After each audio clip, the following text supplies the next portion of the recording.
Welcome back, my friends, for another fun reloading video. Today we're going to be discussing sizing dies and how to use them. This is pretty much in response to a user over on Rumble. Yes, I have a Rumble channel, so go and check that out. It's just dummy around over on Rumble, however the hell you search for that. It's actually kind of hard to use, but as far as I can tell, I have everything synced over there. And I do get email notifications about comments and stuff, but I can't actually figure out how to get there from the app or the website itself on a desktop. So I'm gonna reply to GPXOffroad on how do you set up the dies. And so he wasn't very specific about which dies to set up or whether he wanted pistol or rifle, but the video was about 9mm, I think, that he commented on. So I'm going to show both some pistol examples as well as rifle dies and how to set those up and what we're trying to achieve. So first, we're going to start with 357 Magnum. I have the Lee die kit here. It can do 38 special or 357 Magnum, just depending on how deep you set up your die. But first we start with our sizing die. Generally, they'll have a decapping pin here. Inside there, for pistols, it's just going to be a straight pin that goes all the way through. But you'll see later on with rifles, we're going to actually have a expanding mandrel that's the diameter of your projectile, plus a little bit of neck tension that the manufacturer think is appropriate. But that's for later. We'll get to that here in a bit. And to hold that in, we have this little collet. You just hold some pliers or something here, and then you can tighten this to lock in your pin. If you happen to run into some sort of obstruction, it's supposed to let this slide up and get out of the way of that rather than break your pin. So there you go, that's a Lee die. There's, of course, 100 different brands, and they're all a bit different, but they're also very similar in their main construction and all that fun stuff. So this is a pistol reloading die, and we're going to get started with it. So not every die set comes with a shell holder. The Lee do, but Redding, RCBS, Hornady, etc. do not. I think Lyman might include one with theirs. Not 100% sure, but you need a shell holder to match your case. For Lee, that is their #1 shell holder.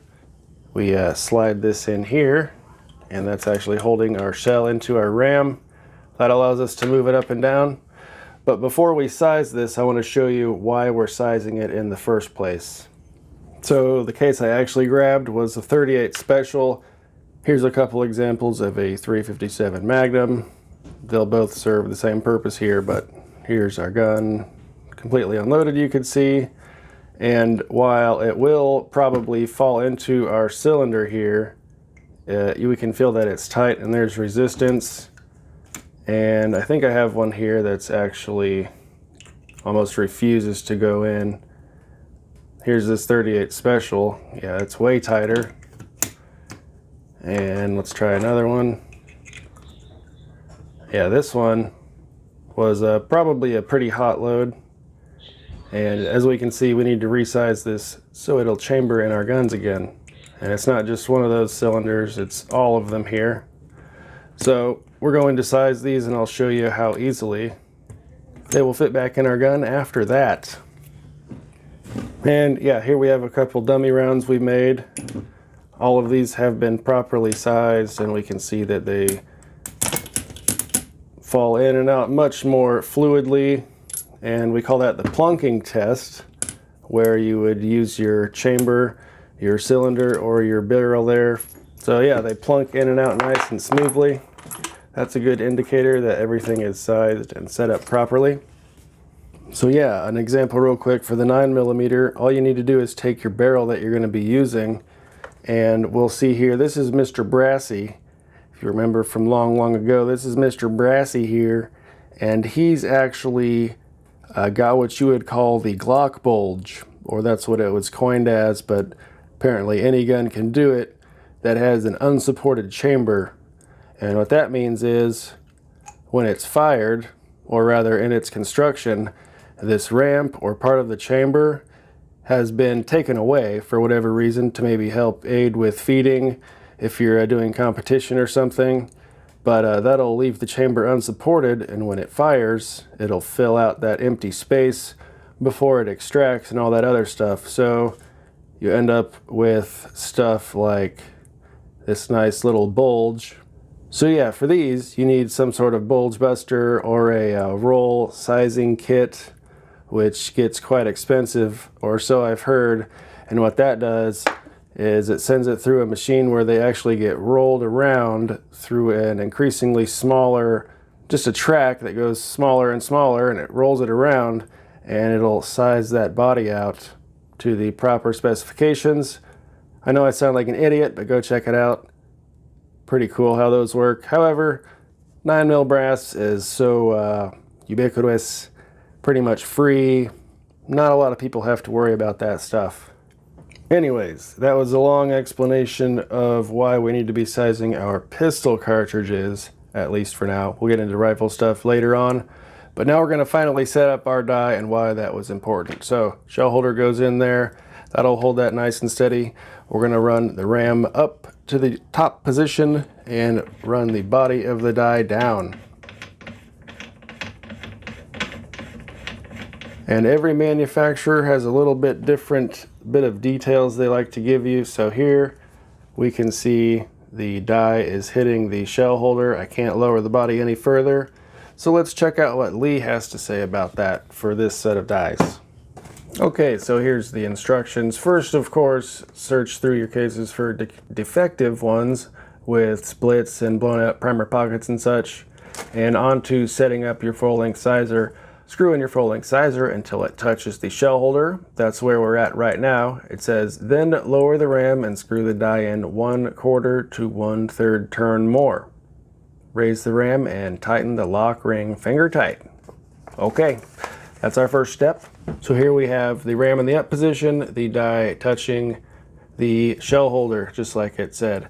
Now we lower the ram again and turn an additional 1/4 to 1/3. I'll just start with the 1/4 turn because we're doing a straight wall pistol case, which doesn't need a whole lot of work. So we're going to start with a 1/4 turn, and we'll see if that's sufficient. If not, we can add more to get to 1/3 or however much we need. So now it's easy if you kind of rest the ram there. It'll keep the die from rotating while you finger tighten your lock ring. Now you can see when I push, wow. When I'm pushing into the die, pushing the ram all the way down, you'll see how much camming over effect we have. So right there's the shell holder, and I have to push my handle down another couple inches before it actually finishes its final position and locks into place. All right, so here are my 3 fired cases we played with in the cylinder there. I'll just start with the 38 Special and do the other 2. And we'll see whether or not we can get them to plunk more smoothly in and out of our cylinder. So yeah, that's really tight. And I know you guys are gonna make fun of how wobbly my bench is. Go ahead, it's okay. I'm getting a stand here at some point. I know I said that a while back, but yeah, this will eventually be off the desk on a mount, and I'll be able to stand and use it, which is my preferred method anyways. But for now, we can all suffer through the wobbliness of my press here. Anyways, shell holder holds our shell. Make sure that's pressed all the way back as far as we can go. If you only get into maybe here or you're here, but sometimes if you have a longer rifle case and it's leaning back, when you come up to the die, you're not going to go right in that hole. It's actually going to clip the edge, and it could dent and screw up your neck there. So that's something to be aware of. Make sure it's nice and flat and also snug against the back. So here's our 38 Special case. It goes right up, and as is tradition for a rock chucker, shoots the primer out and it jumps out onto the floor because their catching tray is awesome. Anyways, now we can extract our newly sized case.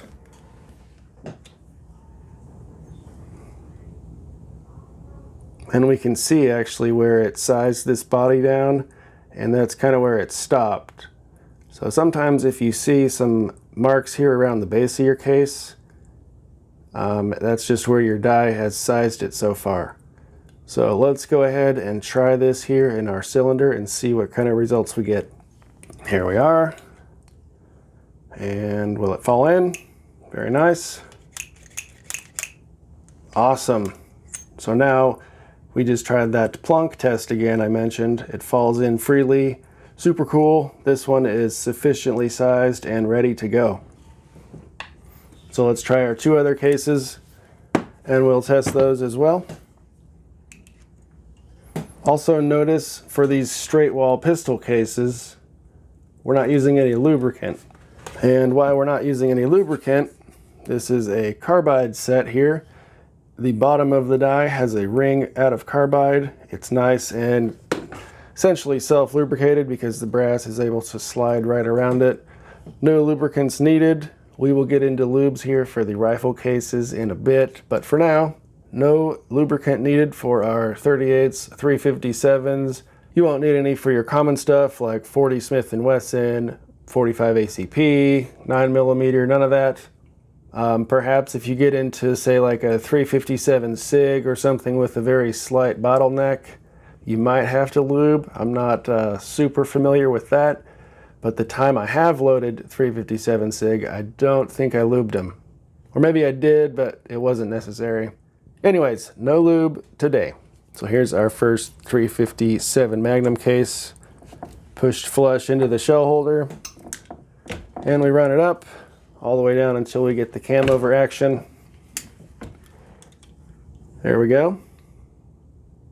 And again, you can kind of see where the base of the die stopped doing its work, which, as you can also see, is sufficient because we now have perfect feeding with this now. And if you had a lever action, that would be even more important. So here's our very last one. I think this is the one that actually was quite tough. So let's give it a shot. Beautiful. That was weird how it kind of bounced its way out, but as we can see, nice and dirty, but no lubricant needed. And one more time with the plunk test. Yeah, and that was our troublesome one earlier, but as you can see, perfect function. Now, like I said earlier, every brand is different with their instructions, and even though they might include some universal instructions, you might have some errors or some weird things with your specific die and your cartridge. For instance, William Bunning, he has a video resizing some 45 Colt brass with his Redding die set. And if you follow the instructions, it's very similar to this where you have some cam over and all that. However, he says he called the techs, he was on with the customer support, and before he even finished his sentence, he was like, yeah, and it's creating a ring on the base and you're not able to chamber it in your, cylinder, but it works in the case gauge. And he's like, wow, how'd you know? So long story short, they recommended as soon as you have contact with the shell holder, bring that die out a half a turn. So could be very specific to your die set. All the brands are different. Just be aware of that. But as a universal rule of thumb, you can just follow the instructions in the die set. And before we move on to rifle, we were talking about our decapping pin earlier, and where we want to set this up as far as depth goes. You can see I only have a little bit hanging out here. Some brands recommend maybe like a 3/8 inch or something, maybe 3/16. I can't remember who said that, maybe Hornady, but I just want to make sure that I have enough room for the head of the case plus a little bit for that to come out and actually push the primer away from the case. Because sometimes some cases are different. If you're using mixed brass, the primer pocket might be stronger or weaker, or a little deeper perhaps even, depending if it was crimped or not, so on and so forth. So as a rule of thumb, I've just kind of played with it and ended up here. You'll do the same and know where you want it, but I think Hornady said 3/16 of an inch is a good starting place. So you could probably use that as well. So we said we don't need any lubes for our Lee die set because it has a carbide ring in it. However, there are some die sets, for instance this RCBS Cowboy sizing set, it does not have a carbide ring, so they do require lubricants. Even if it is a straight wall pistol case, you're still going to want to use lubricants for that. So just be aware of that and what kind of die you're using, because again, in the instructions they're going to tell you that, so just pay attention if you get some fancy thing like this, or if perhaps you had like a super fancy neck bushing kit or whatever from Redding and you weren't familiar with that, just always read their instructions, they'll be clear. And if they're not, you can probably contact their customer support or find someone else's video on here with a similar problem and a solution to that. Other things before we move on that I just keep remembering, we had a lot of cam over here with our press when we pulled it down and then we had that quarter turn. That seemed like a lot, and I've found that for the most part, you just, as a rule for pistols at least, you just barely want to have a bit of cam over or just flush with your shell holder. So don't go crazy and crank it a half turn or anything like that. That is probably completely unnecessary. So just play with it yourself, and you really only want the minimum amount to get the right amount of feeding you need for your particular gun. So we could have probably only gone 1/8 of a turn or maybe a 1/16, and all of these would have sized properly. But the instructions will get you where you need to be, but there are some better ways to fine-tune it from there. Okay, so here we are on to rifle dies and resizing rifle brass of sort of a different arrangement of cartridges and such. It'll be a little different if you have a belted cartridge.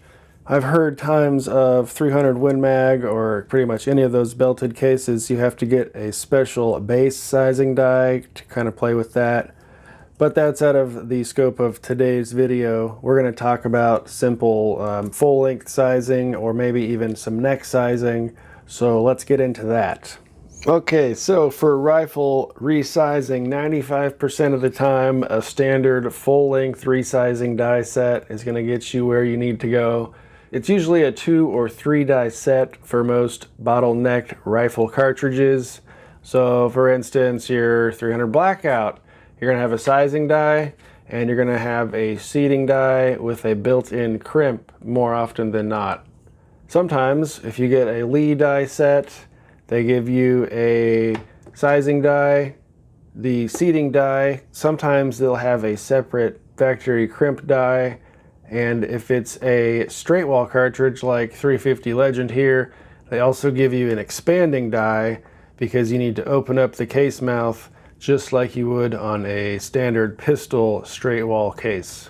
But back to our standard full length sizing die, what that's going to do is take a fired piece of brass where we will not pass this case gauge, meaning either our neck, since it's been fired, has been blown out and won't be able to pass the gauge here, where it's obviously been sized down to give the bullet some tension and hold on to it. So we're both not fitting here around the neck, and also the base of the case is not fitting in here either.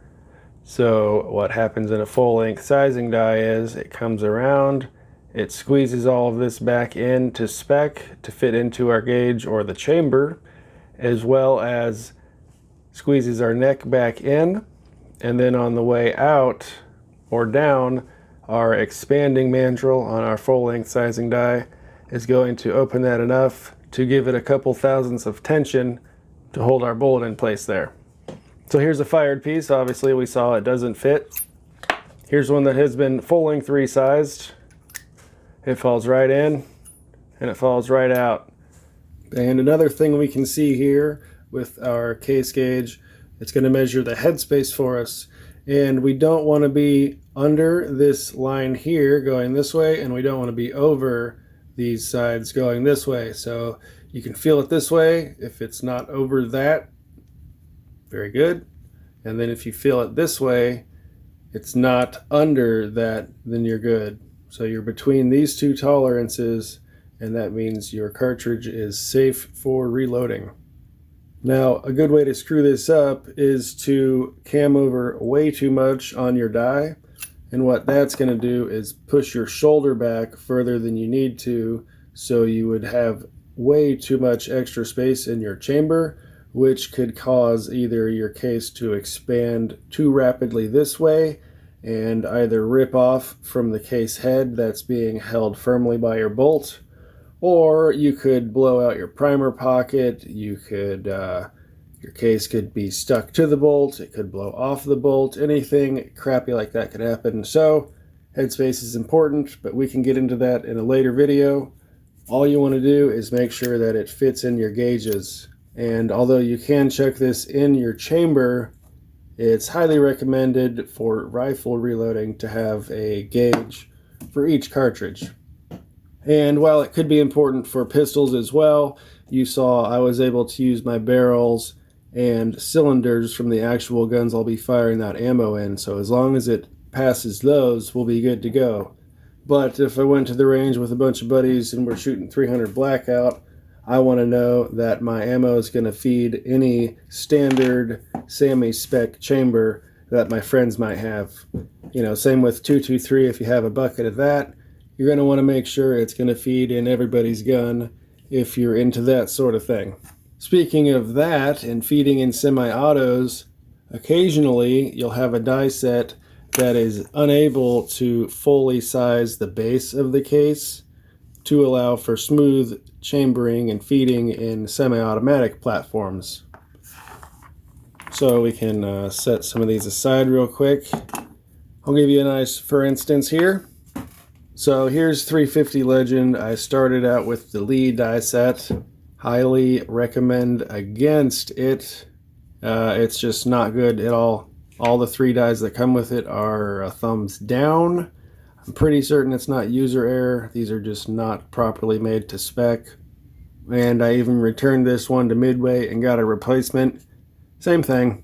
So what I ended up doing was getting a small base die, and they actually have a proper expanding mandrel instead of a universal style expanding die. So as an aside, what I mean by that is our expanding mandrel. This is the universal Lee die, where you can see it's kind of just a straight angle, and the further you would lower this, the further the case around it is going to kind of split out at that exact angle. So you're going to end up with this trumpeting effect. And let me show you what a mandrel would be doing instead of this sort of universal style. So here's the Lyman M die that came with my MSR die set here. That has the small base die, a taper crimp die, which is ideal for semi-autos, as well as the 350 Legend. But anyways, we'll pull out our expanding mandrel and I'll show you kind of how this would be a little different and what lots of people think to be more ideal. So it's not going to fit into this case.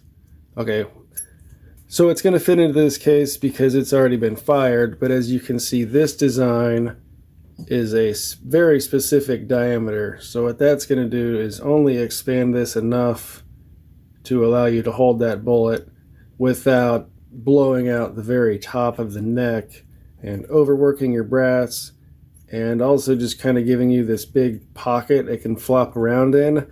This style gives you a very nice sort of even expansion around the entire case rather than this harsh angle.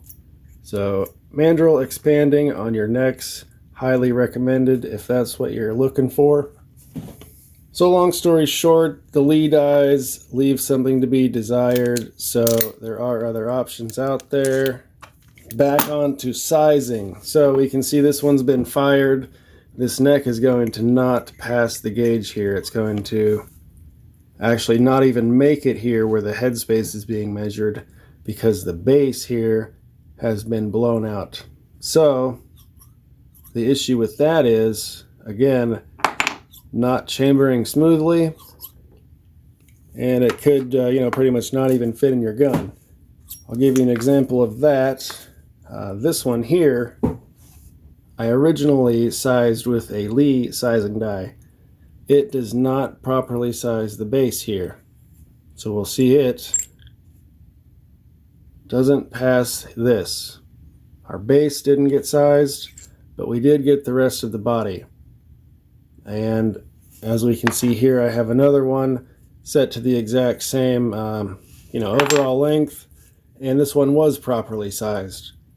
It is loaded, so of course we're not trying it in the gun, but we can see this one falls freely in and out, and that's because our base was properly sized. So if you're running a semi-auto rifle, this is something to look for, whether or not you may need a small base die.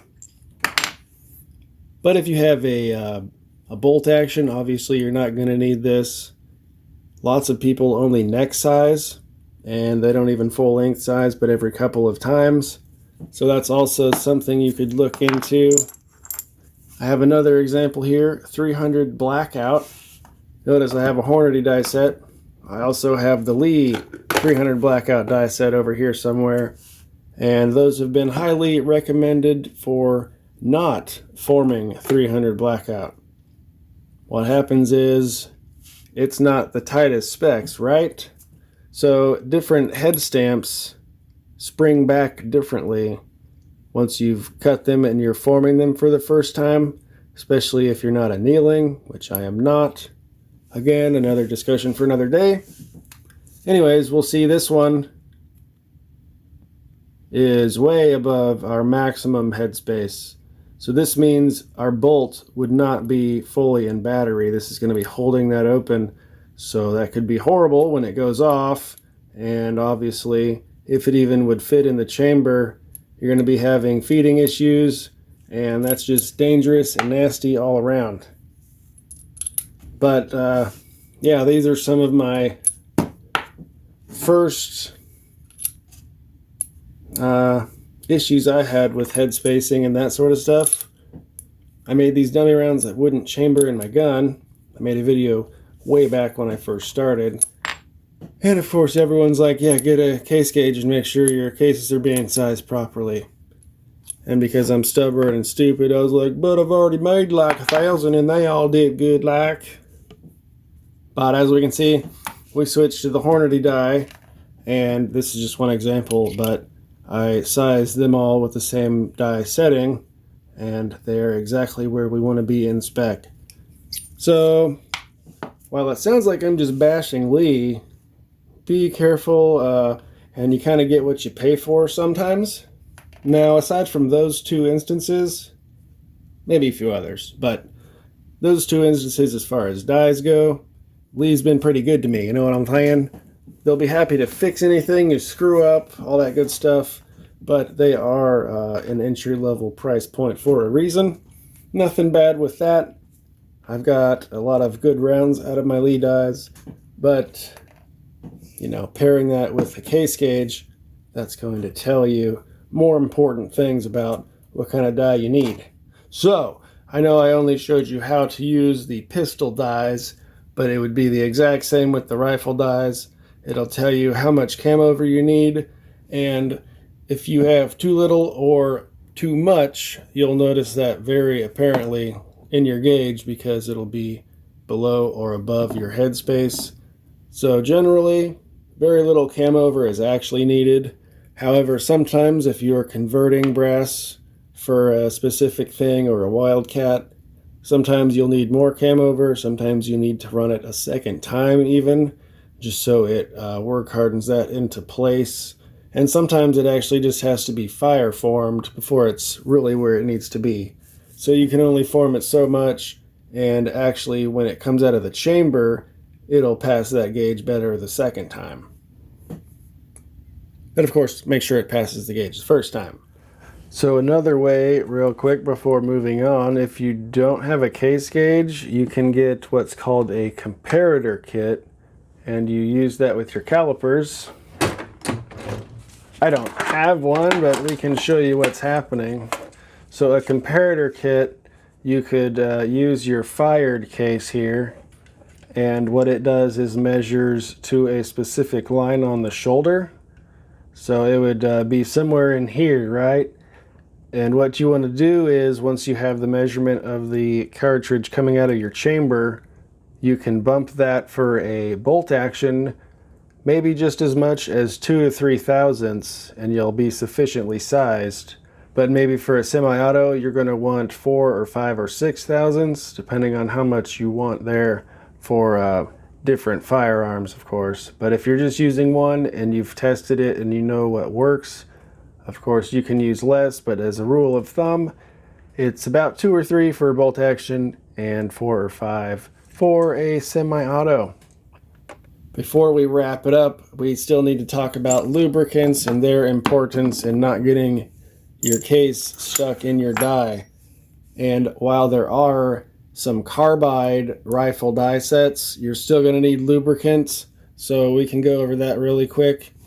One of the most popular of all time is the Redding Imperial Sizing Die Wax.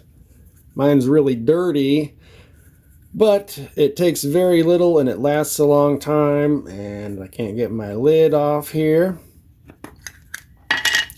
So there you go. I've done several thousand rounds, and you just wipe your finger in, you get a little bit on, you rub it around your case, not too much, and a little goes a long way. You really only need to touch up your finger every couple cases once you get in a groove, but you still have to make sure to get some inside of the neck so the expanding ball can flow in and out of that without stretching or getting caught, because that's capable of happening as well. So yeah, this is probably one of the best for single stage use, one of the most recommended you'll see around. If you're only neck sizing, you might try this dry neck lube application media. What it is a kind of graphite powder. There's these little balls here, and I can just, you would just kind of dunk this in here, and then you have this kind of fine graphite powder on your neck and on the inside. That's all you would need for your expanding mandrel to flow freely while neck sizing. So that's an option. Back to Lee, they've been providing a little bit of lube in their die sets when you get that. So if you don't have any yet and you're just starting out, you don't have to freak out, because there will be a little bit in your box there. It says good for 50 rounds. I've never used it, but some people like it. Good for them. They're free to use what they like, but I don't have any experience to comment on. My favorite is running out here. We have alcohol. You try to get the highest percentage you can. 90 to 99% is better. It evaporates faster, and what happens there is you mix that with lanolin, and your alcohol evaporates, your lanolin stays on your case, and it's actually a sheep oil. It comes from sheep, so it's supposed to be a good natural moisturizer and fun stuff like that. But it's great for lubricating your brass. So I think it's 10 or 12 to 1 you can do. You can experiment with the alcohol you have and play around, and highly recommend that. Super easy. There's also the Hornady One Shot. I have stuck cases with that. Totally user error, but that's a good one. There's a Dillon Case Lube. RCBS makes a spray. They all do. And also, if you're doing the lanolin thing, I've been using this, but I heard people using the ISO Heat with the red bottle. It's supposed to be a really high percentage of alcohol that evaporates really well. So I'm going to try that next. So yeah, those are lubricants for you. And although the pistol dies tell you not to, you certainly can if you're going to be sizing and decapping, and then you're going to tumble those later to get the lubricant off. That's fine as well. No problem there, because you will notice a difference in how smooth it is when it's sizing your pistol or straight wall cartridges. A little bit of lube helps, but again, not completely necessary for the pistol stuff most of the time. Anyways, this got way longer-winded than I was expecting. So Mr. GPXOffroad asking, how do you set up the dies? I hope this was somewhat informative, if not just ridiculous and long-winded and redundant. So If you guys have any other questions, reloading related, casting, that sort of stuff, if you have any questions, leave them in the comments. Send me an email at dummyroundtn@gmail.com. You can also message me on Instagram over there. That's dummyroundofficial. And just send me a message. I'll try to do my best and answer it there when I have the time. Anyways, I thought this would be a lot easier than typing all of this crap out, giving some examples of each and all that. Anyways, thank you guys so much for watching. I hope you found this informative. We will see you in the next video. Have a good one.